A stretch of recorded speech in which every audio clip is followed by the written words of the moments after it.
আসসালামু আলাইকুম। আমি নাজমুল ইসলাম। আমরা এখন আছি সালমান ফার্সি খেজুরের বাগানে। সালমান ফার্সি একজন সাহাবী ছিলেন। তিনি খুব দরিদ্র এবং তার জীবনে তিনি ১১ বারেরও বেশি বিক্রি হয়েছিলেন।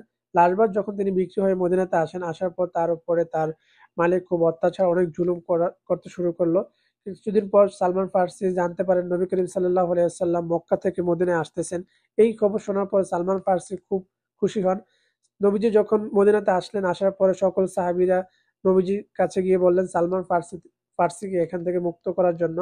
তখন সালমান ফার্সির মালিক একটি শর্ত জুড়ে দেয়। তিনি বলেছিলেন ৭ তোলা স্বর্ণ ও ৬০টি খেজুর গাছ রোপণ করে সেই গাছ প্রাপ্তবয়স্ক হওয়া না পর্যন্ত সালমান ফার্সিকে মুক্ত করবে না। তখন নবীজির কাছে সকল সাহাবীরা ৫ তোলা স্বর্ণ এনে দেয়। নবীজি তখন থুতু মুবারক ওই স্বর্ণের উপরে লাগানোর পর আল্লাহর অশেষ রহমতে ৫ তোলা স্বর্ণ ৭ তোলা হয়ে যায়। তখন হযরত আলী রাদিয়াল্লাহু তাআলা আনহুকে সাথে নিয়ে নবীজি চলে আসেন এখানে। আসার পর হযরত আলী রাদিয়াল্লাহু তাআলা আনহুকে বললেন, "তুমি মাটি খোদাই করতে, করতে সামনে যাও।" এবং নবীজি নিজ হাতে খেজুরের বিচি রোপণ করতে, করতে সামনে আগাচ্ছিলেন এবং সালমান ফার্সিকে বলা হয়েছিল, "তুমি রোপণকৃত খেজুরের বিচির উপরে পানি দাও এই কূপ থেকে।"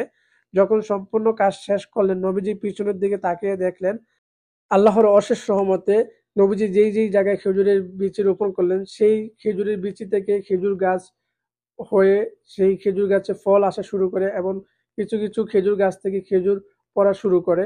তো এটাই সেই সাহাবী সালমান ফার্সি রাদিয়াল্লাহু তাআলা আনহুর খেজুরের বাগান, যেই বাগানে নবীজি নিজ হাতে খেজুরের চারা রোপণ করছিলেন। তো সবাই এখানে আসবেন, এসে এই খেজুর বাগানটিকে ঘুরে যাবেন এবং এখানে জিয়ারতের উদ্দেশ্যেই সবাই আসে। তো সবাই ভালো থাকবেন। আল্লাহ হাফেজ। দেখা হবে নতুন কোনো ভিডিওতে, নতুন কোনো জায়গায়।